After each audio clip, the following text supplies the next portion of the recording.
Good.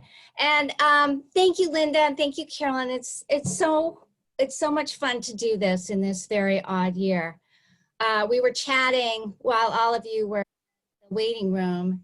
I've just been really sad this year that it's a big year for anniversaries. I started the year out thinking, oh, there's going to be this huge Mayflower celebration.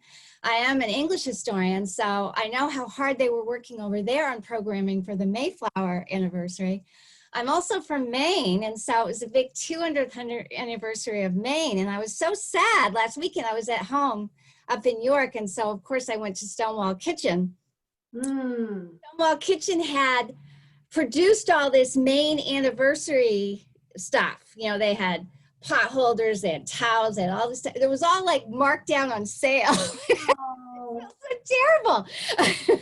The whole, you know, anniversary, although I guess they're going to make next year the big Maine year. So between Mayflower, between Maine, and between suffrage, which is such an extraordinary anniversary, to have everything overshadowed by this terrible pandemic and this, you know, this strange political world that we're in, it's been really sad. So on my blog is kind of my hobby. I should let you know, I'm an English historian. I teach medieval and Renaissance history at Salem State. But about 10 years ago, I said, I'm just not really getting enough Salem history. I'm getting like the same old stuff. I'm always hearing about the same old people. And I'm curious about lots of things. So I just started the blog as a voyage of discovery and also just to explore some other hobbies of mine. I'm writing a big book right now, so I don't know how long I'm going to be able to keep up the blog, but I'm going to try because it's very, very important to me. And on Saturdays this year, I've been having Salem Suffrage Saturdays. So I've been exploring women every Saturday, and I've learned a lot. And I've met a lot of women. So this presentation is sort of based on that. And I have sort of focused on the lesser known women because I think there are certain women that get all the press in Salem history. And I really wanted to look at some other stories. So that's what we're going to do today. So let me see. Okay. So how I've worked it out is essentially by century. I just don't want to give you guys a laundry list because that gets a little boring, I think. We just said this woman did this, woman did this. So I'm looking sort of at the 4 centuries, and we'll pick some women out about that, but I'm also going to give you kind of an overarching theme of what I see happening with women in the particular century. So of course, we're going to start with the 17th century. And look at these images here. You cannot find an image from the period of a 17th century Salem woman. You can't find one. I mean, maybe they have one, you know, deep in the recesses of the PM, I don't know. But I can't find one. The only images that you see when you're trying to find out anything about Salem women in the 17th century are images from the 19th century. Okay, you see stereotypical images of very, very prim Puritans or accusing or besieged witches. There's a lot of stereotypes, and it's really hard to get to real women, and I think that's a problem. My recent post on my blog is about Lady Arabella Johnson. She came over on the flagship ship of the Winthrop fleet, it was named after her, and then, you know, made the arduous voyage, landed in June of 1630, has a sort of one moment where she goes and picks strawberries and then promptly declines and dies in Salem. And that's about it for Arabella Johnson. But because she's such a tragic figure, she gets turned into a very romantic heroine in the 19th century. So obviously these images here are from the 19th century. That's not what Arabella Johnson looked like. Why would she have a parrot? I mean, it's just a ridiculous image, and all of the writing about her is rather ridiculous as well. So it's kind of hard to get to the real women. I want to show you some real 17th century women. I don't know if you've seen, probably you've seen some of these images before. I know we have a lot of history buffs here and artists. These are 3. They're not portraits of Salem women, but they are portraits of Massachusetts women. Okay, I believe they're all from the Worcester Museum of Art, which has a great collection of 17th century portraits. And you can see that they don't really conform to the stereotype that you see in the 19th century literature. They're wearing lace, they're wearing color, or at least their children are. You know, they have these very puffy sleeves. You know, these are Massachusetts women, and the women that lived in Salem looked like these women. They did not look like accused witches or poor girls or, you know, prim Puritans. They look like this. So I want to see more of them. I'm still looking for them. I'm sorry I don't really have them for you here. But I think that those images are a little bit more representative than, say, this image. I mean, Salem became very, very, very popular as a subject of romantic study in the 19th century because of Nathaniel Hawthorne, because a lot of other authors that are lesser known, including some women authors that I'll talk about here who are from Salem, and then because of the witch trial anniversary in 1692, which just put forth a whole bunch of writing about Salem. So all of the images that we are seeing are coming from that time and not from the contemporary time. But I can read, even though I can't see them, I can read about really interesting 17th century women, and you can too. There's some really interesting periodical databases that I have access to, and I put them on my blog, but maybe they can have general access. And so I just wanted to pop out a few stories of women that I've been researching and writing about this year.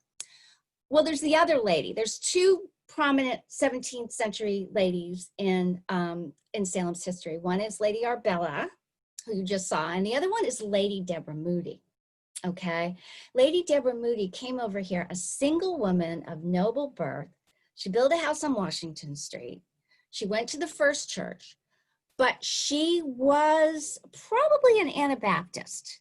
She was definitely not of the faith that was being practiced at the First Church. John Winthrop called her a dangerous woman and decided that she really must leave Massachusetts. So she left Massachusetts and went to Brooklyn, which was not Brooklyn then. She essentially founded a neighborhood of Brooklyn. And if you go to Brooklyn, you're going to see a lot of Lady Deborah Moody's. All of this all by herself. Okay, so I would like to know more about her stay in Salem, because anyone who's deemed a dangerous woman is an interesting woman. You want to know more about her. Martha Rowlandson, who divorced her husband for impotence in 1651. Okay, this is a Salem woman who is not sitting at home. She's not happy with her marriage. And so she pursues divorce proceedings. This is something that was perfectly okay in Puritan households. And so she did it. Eleanor Hollingsworth, you might know of Eleanor Hollingsworth because she's the mother of Mary English. Okay, she operated a popular tavern, the Blue Anchor, down on Derby Street, and she completely she married into money, okay, but her husband was he just lost all the money, and so she took over all his various enterprises and turned them all around, and became a brewess here in Salem. So pretty much running all the businesses and quite wealthy. And then Mrs. Mary Brown, identified by Cotton Mather as a virtuous woman. And here we have a broadside, the title of it, I can't see underneath your faces there, Eureka. I'm sorry, I cropped it out too much. Eureka, the virtuous woman found. The virtuous woman, as if there are no other. Just one, the virtuous woman found. Mrs. Mary Brown, the late consort of Benjamin Brown of Salem, a very wealthy Brown family in Salem. So this is a whole pamphlet, a broadside, and dedicated to her virtuousness, which includes, of course, her piety and her thrift and her housekeeping skills and her discretion. But that's about it. So the whole sketch, and this is just the tip of the iceberg. There are many more women. So you run the gamut from a dangerous woman to a virtuous woman living in the same small settlement, We can't see them. We don't have an image of them, so they somehow don't exist. But this is sort of a representation of the diversity of women that lived here in Salem in the 17th century. Okay, I want to talk about slavery too. Slavery is something that we just need to start talking about more seriously in Salem, because a Salem ship brought enslaved persons to Massachusetts. The Desire, okay, in 1637, okay, a Salem ship. So we need to talk about that more. And I'm really glad to see the programming from Salem Maritime now. You can take various tours, various audio tours, and really start to find out more about slavery. But there's a lot more research that needs to be done on slavery. My colleague at Salem State, Bethany Jay, is one of the experts on American slavery, and she's working on a number of different projects. So I think you're going to be hearing more about slavery. So this is the passage that I've highlighted in Winthrop's journal, just telling, reporting the arrival of the Desire from Tortuga with enslaved persons on board, okay, a Salem ship.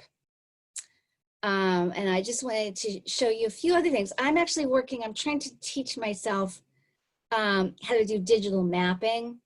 So, and this is going to be a long process because I'm working on a million other things, but I'm trying to compile from various sources all the houses in Salem where enslaved people were held and making a map. So this is just the beginning that I'm doing with the X's right there.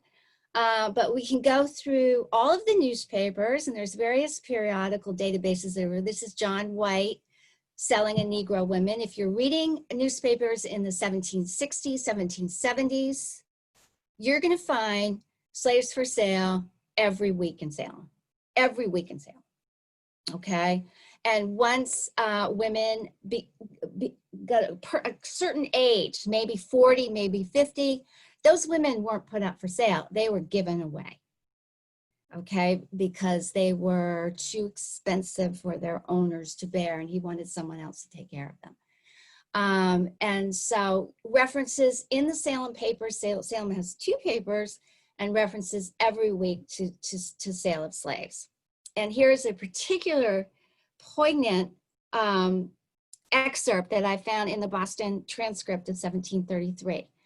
A Negro woman at Salem, determined to go into her own country, as she called it, took a bottle of rum and 2 biscuits and carried them into the burying place there, where she dug a hole and covered them and took a knife and cut her belly so much that her guts came out. Her wound was sewed up, but she died a day or 2 afterwards. So this is just one, extreme act. It's an extreme act, so it makes the newspapers, it makes the Boston transcript in 1733, but it's just one level of the sort of level of desperation and suffering that happened here with women who were enslaved. And we're really not hearing about them at all. So, but for average women, the picture is just of unceasing work. I wanted to show you this.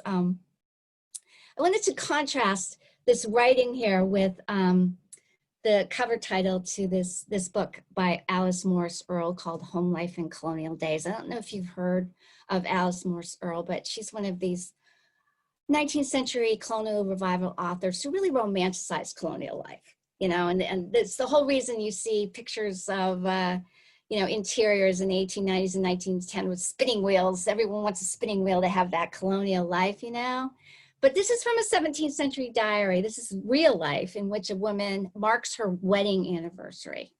This day is 40 years since I left my father's house and come here, and I have seen little else but hard labor and much sorrow. I am dirty and tired almost to death. I'm dirty and tired and almost to death. So very different picture than we get, in the images and the text of the romanticized, Salem women that are still very much in circulation in popular history here. So, okay, things sound bleak. So I'm sorry, things will get a little bit more light. When we get into the 18th century, it actually is almost as if a light goes on. We suddenly get so many more sources, so many more images, so many more paintings, so many more portraits. I mean, it's just, the 18th century is a lot easier to work with than the 17th century. So we have, you know, some very wealthy families here. They're crafting their identities. They're practicing conspicuous consumption. Definitely have a golden age of portrait painting. And then we also have more newspapers. So between the newspapers and the portraits, and we also have some very conspicuous and very helpful diaries from the 18th century. There's really a lot that you can learn. There's really a lot that's accessible to really the average person when it comes to the 18th century, especially compared to the 17th century. So I particularly love Copley, so I'm always looking for Copley portraits. There are 15 Copley portraits of Salem women, 15. Okay, and they're all wearing these luxurious clothes, and they're really showcasing their wealth in a very conspicuous way. Here's two more. You know, the velvet, the satin, the silk is really sort of the lace, the backgrounds is really very, very, very different than our 17th century view. All these women have their own stories, of course. I just don't want to go through biographies of each, but I'm happy to sort of answer any questions as we go forward. I'm particularly interested, I'd really like to write something longer about women who are the wives of Tories, okay, who had to stay in Salem while their husbands went to London. These are my, and they were literally minding the farm. I'm not using minding the farm as just sort of a, you know, a metaphor here. I mean, they literally had to mind the farm. They had to mind the businesses of their husbands when their husbands, it was no longer comfortable for them to stay in Salem. And so they left. Now, these two women, it's really, really funny contrast between the two of them, because you can tell in the various diaries and letters that we have that Abigail Russell Kerwin over here on the left was very happy that her husband was gone. She was like, great, go. And in the collection of letters from him that have been printed, we don't even have any letters from her back to him. Either he burned them or they didn't happen. I don't know what happened, but she stayed, she ran everything, and she could not stand him. So I think she was really happy. That's not the case with Mary Topham Pickman. I really loved her husband, but he had to go. He was too conspicuous a Tory. And so she stayed, and despite the fact that she has this beautiful dress on, she had to work. She had to work on the Pickman farm, which was this amazing, big, huge farm well into the 19th century in South Salem, okay, along Loring Ave. So, and it's not just minding the family business. I think Mrs. Pickman, she had a lot of people who could help her, and Mrs. Kerwin too. But there's a reference that Mr. Pickman says when he comes back that she kind of smoothed the way for his return. Okay, she kept up the relationships, and so when he came back, he could just step right into Salem society. So, so when you look at these various marriages, you know, and the emergence of a real partnership can emerge. Another thing, a lot more has been written about this because these are very, very, very expensive and sought after samplers that are products of the Sarah Stevers School. There are a whole host of schools. I'm trying to figure them all out, frankly. But several schools, I mean, everyone was doing needlepoint. That was an essential part of girls' education.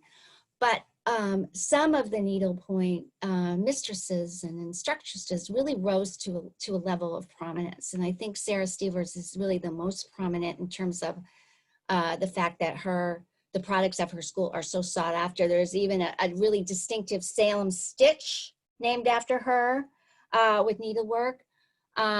So this is another, you know, great piece of, it's an evidence, it's, you know, it's a testament to handicraft, obviously, but also to the investment that Salem families were making in their daughters, and as well as what 18th century girls were supposed to learn. I'm sorry. I also have a particular interest, nothing's been written about them. I think of my my year of Salem women on every Saturday, my favorite posts have all been about shopkeepers. I just love these shopkeepers. They have fascinating careers and they have so much stuff. And when you learn about their business, you have to learn about all the stuff they have as well. So I've really learned a lot about cloth.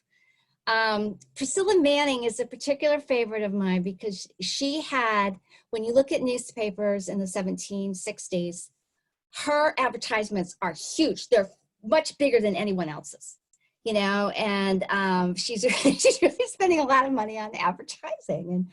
And it's always, you know, her name is right out there. And it's much bigger than any other man's name. And then she gets married. She gets married to this guy from Andover, and suddenly the next week, his name is there and hers is gone. And she disappears. She disappears for 15 years.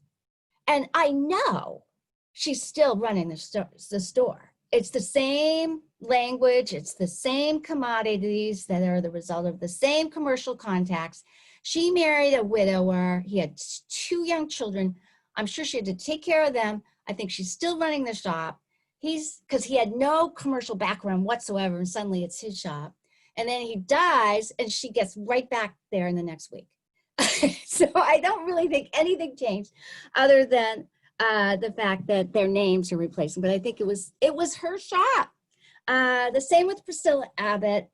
That's an invoice. Several of the Hathorne girls were shop owners. We have shop owners all throughout Salem's history.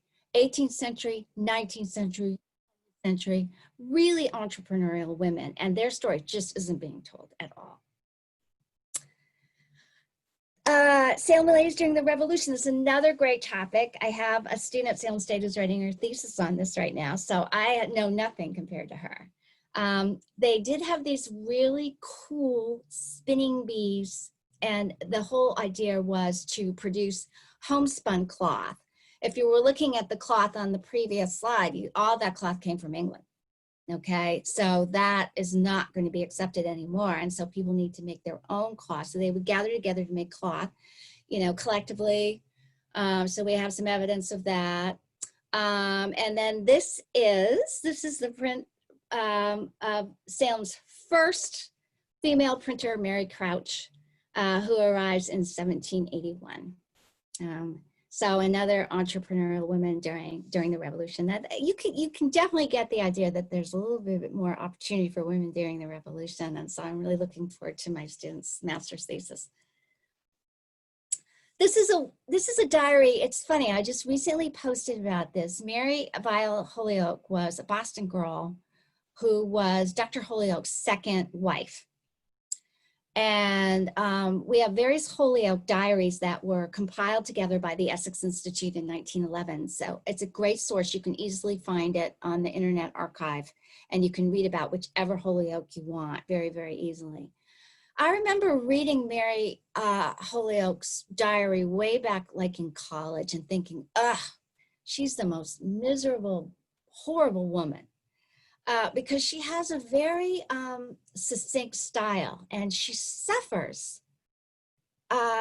She gives birth to infant after infant after infant who dies. And she's so matter of fact about describing these deaths that you get the feeling, you get the impression, I don't think it's right, but my impression as an undergraduate was this is a cold woman. She's not even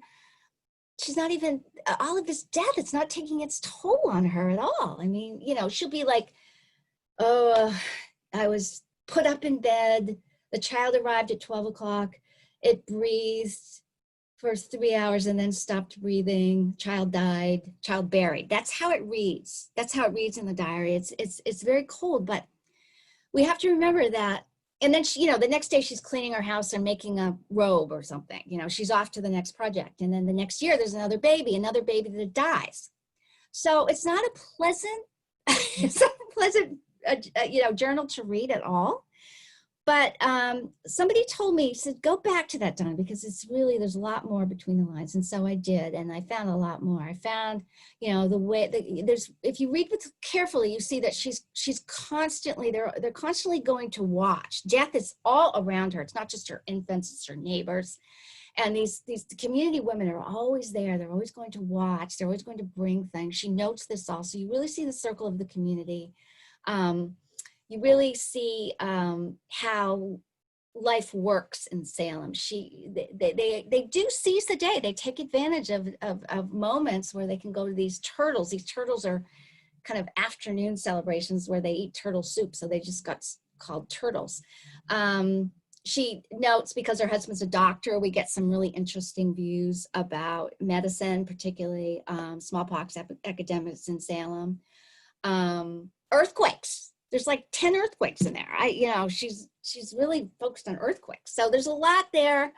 But just, if you're wading into that territory, remember she's an 18th century woman. It's an 18th century diary. She's not talking about her feelings. That's not what she does. That's not from the place that she's from.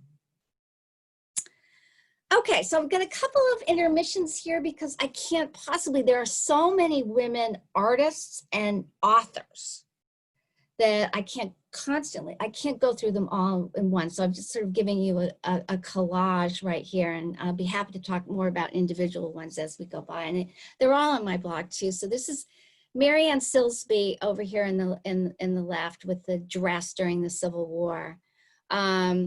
She is a great memoirist. We have we have 3 or 4 really important 19th century memoirs. When I Lived in Salem, A Half Century in Salem is Mary Ann's book. And they're important sources for us, just like Mary Vial Holyoakes is, of, social life and how life is conducted.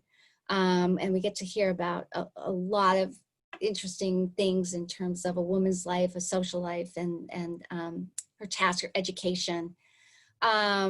And then we have, The Lamplighter by Maria Cummins was one of the best-selling novels of the 19th century. We have several children's authors, including Sarah Lander, who was the sister of the famous sculptress, Louise Lander, and the famous Civil War general, Frederick Lander. She was a women's author. We have my favorite, Mary Harrod Northend, in the early 19th century, who wrote about Salem architecture and antiques. The Little Locksmith, if no one's heard about that, by Catherine Hathaway. Catherine it's really about disability. She had a childhood of disability here in Salem, and it's a very personal story about her experience and triumph over disability. Sarah Savage wrote about some early factory girl book in the early 19th century. And Elizabeth Sanders, who lived at the end of Chestnut Street, really was a great advocate for Native Americans in the 1820s and wrote several really tracts. She absolutely hated Andrew Jackson. She wrote all sorts of scathing stuff about Andrew Jackson in the 1820s. She's very, very political. So we're getting into activism very soon. The 19th century is a very, very active century for women. So there we are, 19th century, activism on all fronts. We have a very vibrant abolitionist movement here in Salem, in which women were very, very, very prominent. We have different education movements. We have settlement education. We also have the fight for desegregated education in the 1830s. Women very involved in that. We have the suffrage movement. Salem women were very involved in the suffrage movement from 1850, even before Seneca Falls. All the wars, big war relief efforts organized by women. Settlement, temperance, health reform. We have some really serious health pandemics in the later 19th and early 20th centuries that women were very instrumental in organizing reform efforts against that. So for women, we have to understand, for all these, there's a lot of activity for women, but those are women that could afford to engage in those activities. I mean, most women were working class women who were working and really could not be at the forefront, certainly membership, but not at the forefront of all of those organizations. So working women working in the various industries that are emerging in Salem. It's another topic that we just aren't really addressing enough in Salem history. And then, of course, immigration. And so we start to see a much more diverse Salem society. And then that's another way to get into the lives of Salem women. Oh, I keep doing that, I'm sorry. So you may start, I think you're probably all familiar with the Peabody Sisters of Salem. Several books have been written about them. This is my favorite by Louise Thorpe that I remember reading this when I was in high school, I think, and thinking Salem seemed like such a magical place where everyone was so involved. And it's one of the reasons I wanted to move to Salem. So of course you have Sophia over here on the left, who's Nathaniel Hawthorne's wife. And then you have Mary and Elizabeth. All of these women, predominantly Mary and Elizabeth, worked in various measures. Elizabeth was an education reformer, particularly relating to the development of kindergartens, as was Mary, a teacher. They were all, Mary and Elizabeth also were very prominent in abolition. We don't really talk a lot about that, and later in suffrage. Sophia was a very good artist who's showing some of her work at various exhibitions in Salem before her marriage, but after that we don't really see too much about that. But it's kind of a window into, you know, what women of a certain class were expected to get involved in certain things. And so I think they're indicative of that. I think fortunately, we've learned a lot more about African-American women in the last few years because of the Ramonds. Right next to me, I'm up on my third floor of my house on 7 Chestnut Street, so I'm looking out over Hamilton Hall, so I always feel very, very close to them.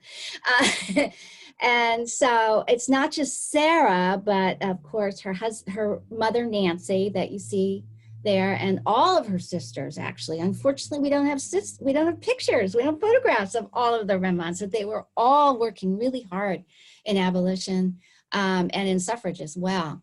But before we get to the Ramonds, I really want to shine a spotlight on a woman who's really a hero of mine. And again, we just don't hear enough about her. It's Clarissa Lawrence, who lived on High Street. She was a school teacher, not in the public schools.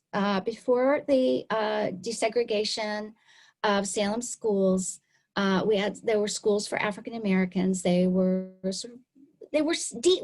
deemed public, but they were very segregated. And she taught for many, many years. She was also an organizer. She organized Salem's first anti-slavery society, which merged with the white women's anti-slavery society. So she became part of that integrated society as well, and they all really welcomed her leadership. She was vice president of that. And this is a piece of embroidery that was done at her school. So she's teaching African-American girls those skills as well. And she attended the Salem Anti-Slavery Society, the Women's Anti-Slavery Society, elected her to be one of their representatives at the National Anti-Slavery Conference. And she rode down to Philadelphia, where it was on a segregated train, of course. And then at the end of the conference, she rose up to second a motion that was on the floor, and she gave this speech, which was recorded. This is a woman who has had no formal education.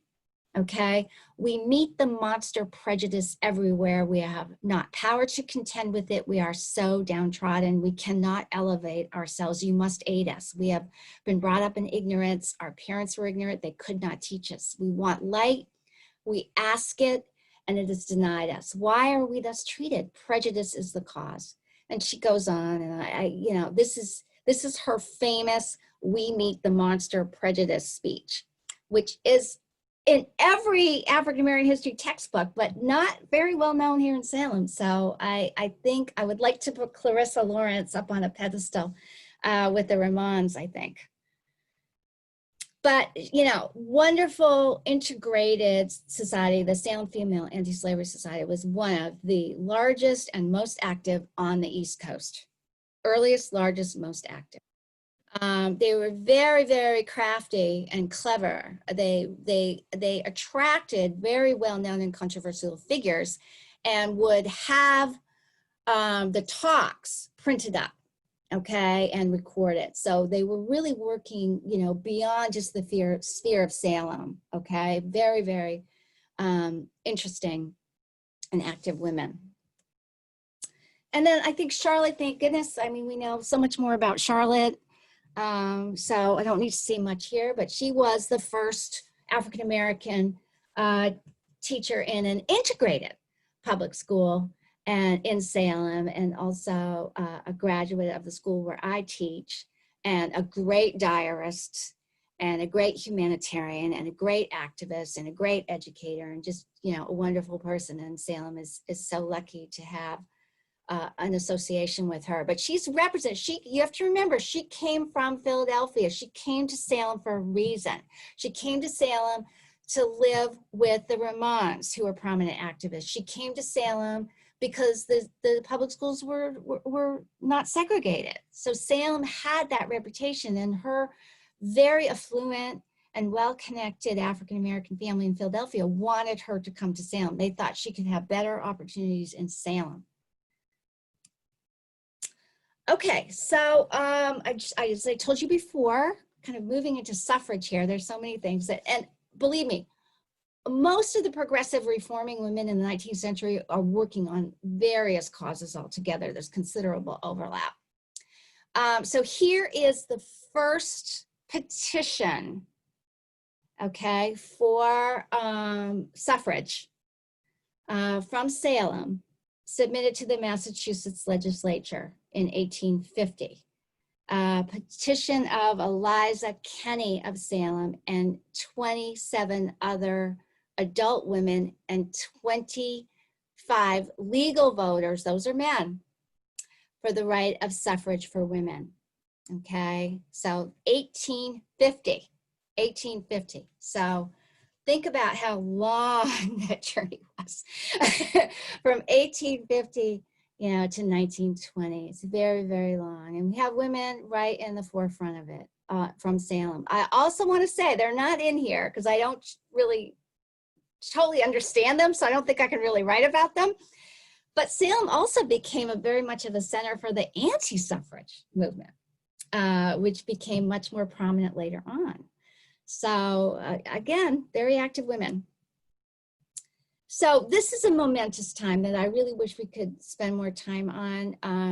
In Massachusetts, women were granted the right to vote in school committee elections in 1878. Just school committee, okay? This is called school suffrage, okay? Nothing else. I think the Massachusetts legislature said, oh, you know, education is kind of within the women's sphere, so we will give them this right and they'll be happy and they'll go away. We won't have to hear from them anymore. That's not what happened, obviously, but I think that was the point.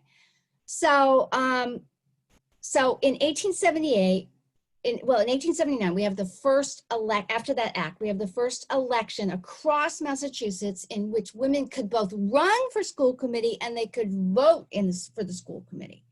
And 4 women, their names are all right here, 4 women were elected to the school committee in 1879 and took up their seats in 1890. This is more than any other city in Massachusetts, more than Cambridge.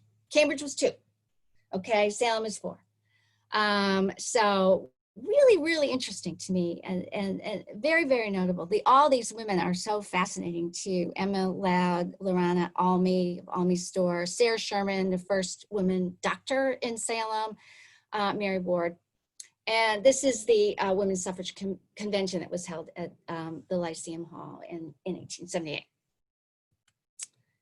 Okay, just a little sort of spectrum. Again, there's just so much to say of women's work. All I can really do is present it to you as a spectrum. We have, here's Sarah Sherman over here on the right, okay, who is the first physician in Salem.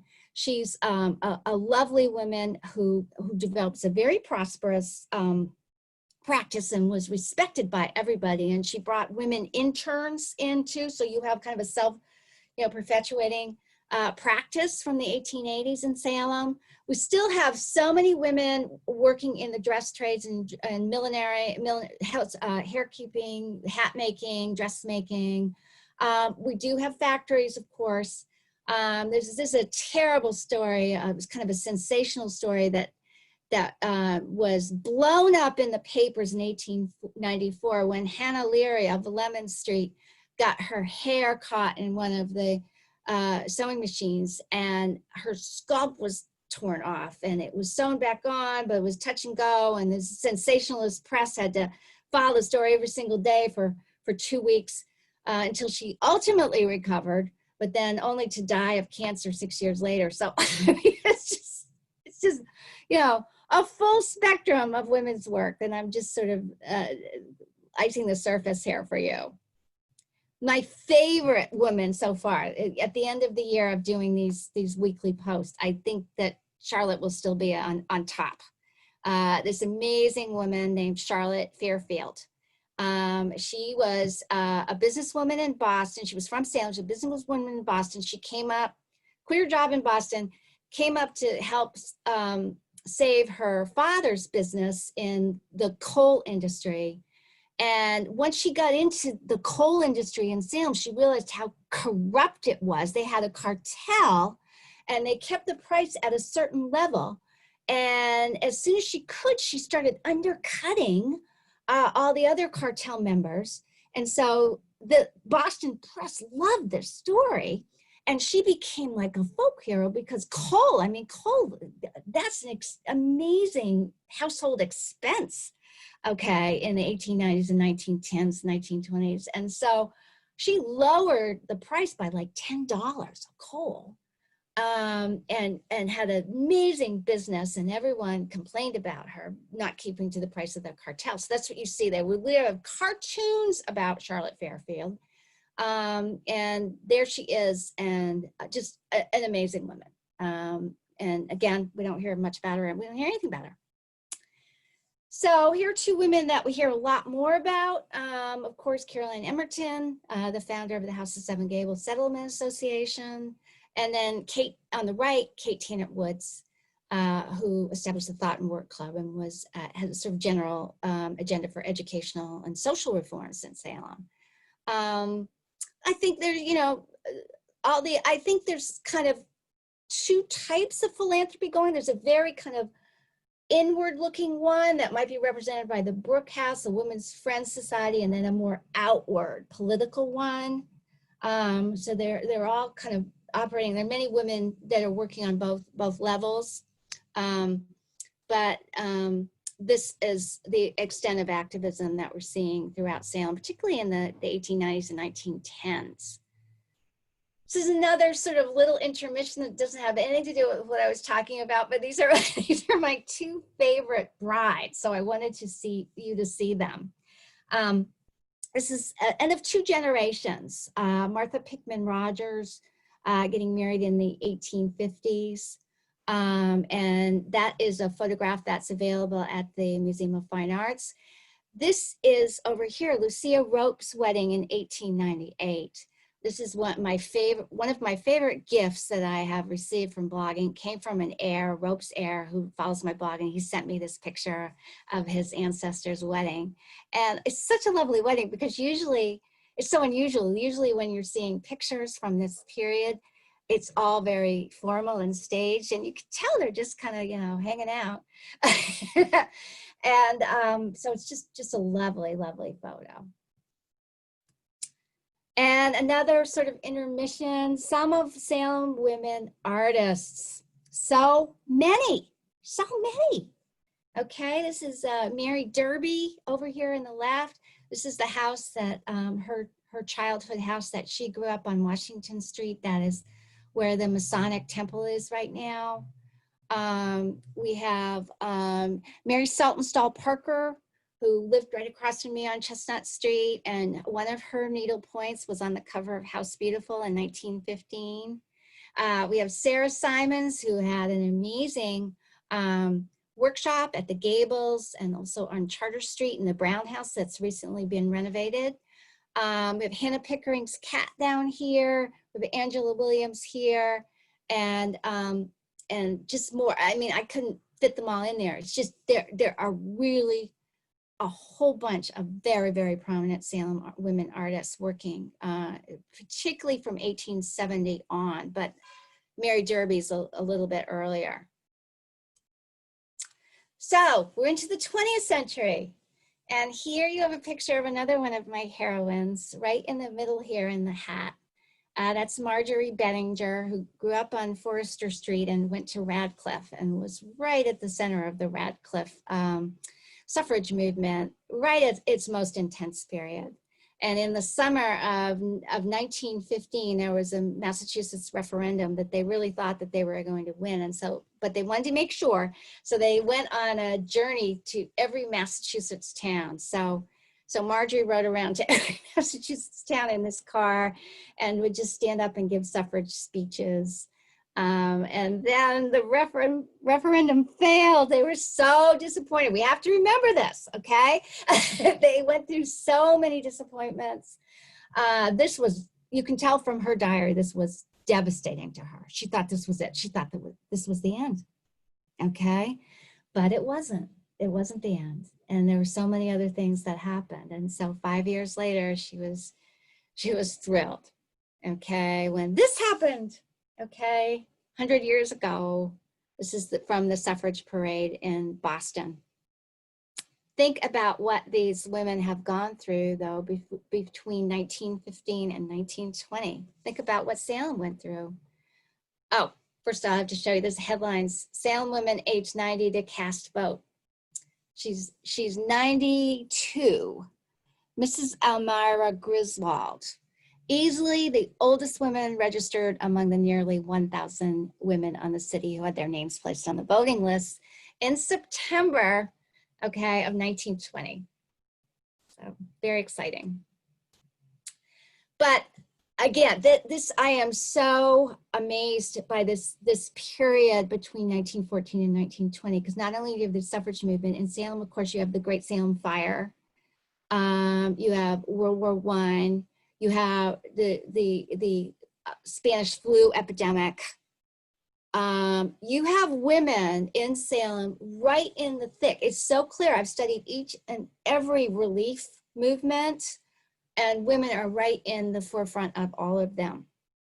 And this amazing Special Aid Society for American Preparedness has 1,200 Salem women strong by April 1917. These are the Salem women in the Boston Parade in the spring of 1917. And I just wanted to throw in Julie Shaw-Lutz, who you might all know, who is a contemporary women Salem artist, and she has a project right now called The Vote, in recognition of the suffrage centenary. More women at war. We have not too many, maybe 20 women, I think, who signed up for nursing service in World War I. But we have about 150 Salem women who are signing up for the various services in World War II, okay?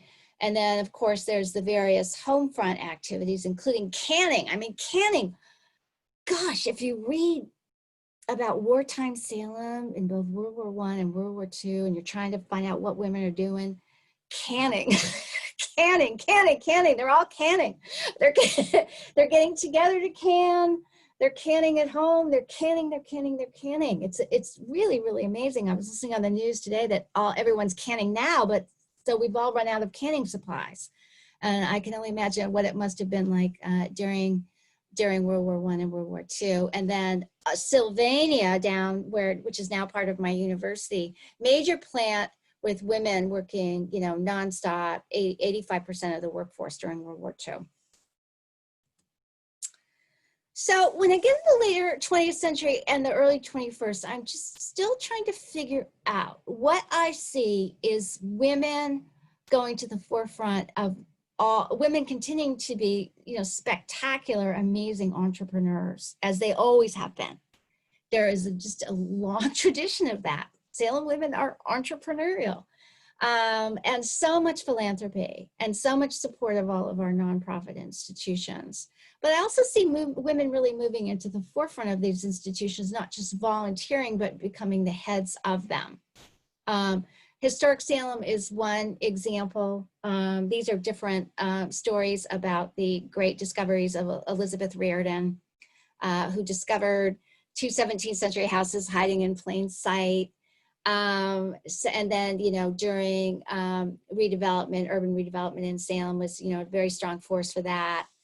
And then you see women like Anne Farnham and Cynthia Pollock becoming head of the Essex Institute, head of Salem Maritime in the 80s, early 90s. Both women died, you know, very young and were really amazing leaders. And then that just takes us right up to today when we have, you know, women in key positions of power and authority in Salem, including our mayor and our senator there with the president of my university. So I think that is it. Okay.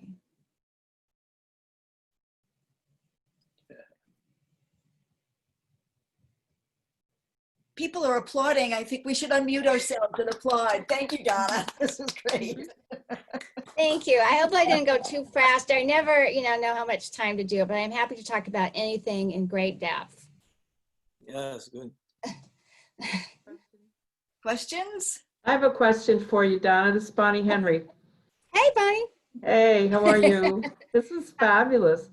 Hey, so I have a question about an area that I didn't see appear in your coverage of women in various roles, and that was religious. It was interesting to me that in one of these, it mentioned especially the canning exercise happened in 17 churches. So there was a lot of, you know, immigrant churches, you know, just was a really part of life in Salem. I just wondered if you can comment on that. You know, I think you're right. I don't think I think I'm always trying to compensate, but certainly there's more I could say about not only women organizing all the relief efforts. They're coming out of the churches too, Bonnie, and also missionary work. Actually, I was thinking about, I was starting to do some reading on that because we have, you know, particularly several churches that are really focused on missionary work. And I think also that Elizabeth Sanders' advocacy is for Native Americans is coming out of from a religious place as well. I think the motivations for several of these women are religious. They're coming out of their sense of and duty and obligation. So I maybe just haven't really pronounced that enough. I think you're right. I think you're right.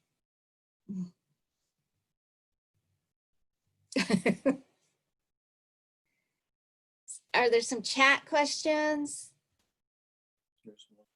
Okay, no, just comments. Just yeah, lots of thank yous. Yeah. Yep.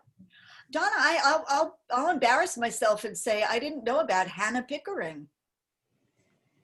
Oh yeah. I know. What kind of art did she do? Tell me about that. It's she became very much a protege of William Bentley, and so no, I'm sorry, I'm mixing her up with Hannah Kroningshield. Yeah. Oh. Are we talking about Kroningshield or Pickering? I thought I heard Pickering, but I could be wrong. Oh, that's a misstatement. There is a Hannah Pickering, but she's not the artist. That's Hannah Kroningshield. So I'm sorry. That's okay. All right. I was staring at the Pickering house and I said Pickering. It happens. Donna, this is Bonnie again. Could you tell us some more about the book you're writing? Well, it's called The Practical Renaissance, Information Culture and in Early Modern England. And it's about the search for information and new ideas about agriculture and medicine and navigation and technology in England in the 16th and 17th centuries. And it's a book that I've been wanting to write for a long time. And it comes a lot from my teaching. And I went through I wanted to write it for a general audience because I do enjoy blogging and writing in that way. But I couldn't get a contract for that. So I have a contract for an academic press, Bloomsbury, but they're going to publish it as both a paperback and a hardback. So we're going to try to get both audiences. And so I got the contract in July before I could ask my boss for, who you just saw, for a course release to work on this book. So I'm teaching 4 courses in writing. So I'm a little blary, which is why I confused Hannah Pickering and Hannah Crowningshield, I'm sure. There is a hand. I have a question for you too. Sure, Say your name. Yes, Barbara Williams. I'm Bonnie's mom. sure. And so I've been doing some historical research. I belong to the Wesley United Methodist Church. And a friend of mine, Nancy, she has a long history in Salem, her family. And so as we were going over who were the original owners of that, or patrons of that church, and a lot of the names that you mentioned are from that church way back when it was founded. So I find it very interesting to listen to some of your comments about these exciting people way back when.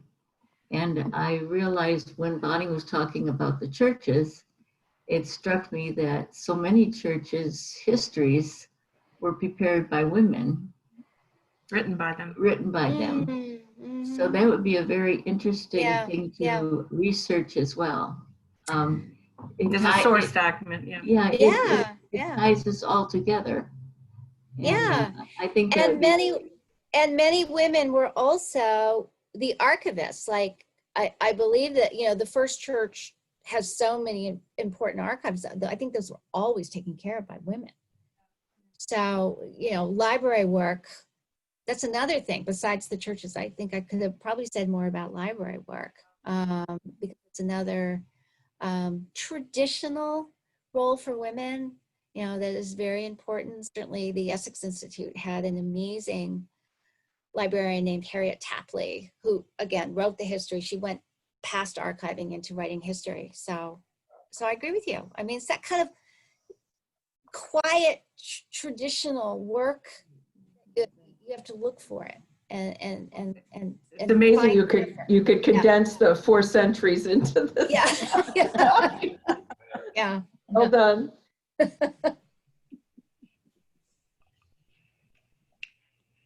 Donna, this is Jan LaBelle. I have Hi, a quick Jan. question. Hi, Jan. How are you? Hi. Fabulous presentation and unbelievable, really incredible research. I so appreciate it. I'm curious from your perspective and all the research that you've done, are there any gaps in where you would have expected to see Salem women contribute that maybe did in other areas like Boston where they didn't, or you haven't seen it in your research yet? No, I think Salem women are pretty damn impressive. I can't believe how busy they are. I mean, we run around, we're all busy. I know. I'm certainly busy. Somehow I couldn't convey to you. Of course, these are mostly wealthy women that are working in all of the activist movements, or comfortable women, but they're doing 4 or 5 efforts at the same time. Everyone who's working for suffrage is working for abolition. Okay, the suffrage movement in Salem grows out of the abolitionist movement. Okay, and that's another religious connection. So they are busy. I mean, they are busy women, and they have to do so much more of the dressing up too. That seems to take a lot of time. They are really busy, and I just love the entrepreneurs and the business women and all the working women, but all the entrepreneurial women are particularly interesting to me. So I think after I do this big Renaissance book, I will write a Salem book, and I really do want to focus on the lesser known. And I think a lot of those entrepreneurs are really interesting, and male too.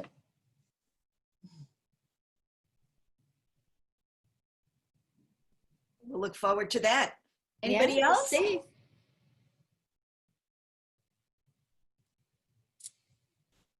Okay, well, anyone, let me tell you guys, I'm happy. I know I went through this at rapid fire.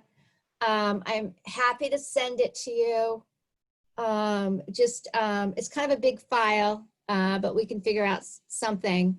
My email is dseeger@salemstate.edu, and I'll be happy to send it along to you and give me some comments back. I already think that Bonnie and Barb have told me I really need to focus on churches. I'm gonna do that because you're right. Yeah, there it is. Okay, Carolyn put it in the chat. I'm happy to send it along. It is a work in progress. You know, my whole blog is a work in progress. It's just a way for me to explore Salem history and learn about it. So the more people comment and give me advice and give me little tidbits, the more we can all produce Salem history. Sounds great. Okay. Donna, thank you so much. This Sure, is absolutely terrific. it was Yeah, fun. thank Thank you. you so much. Yay.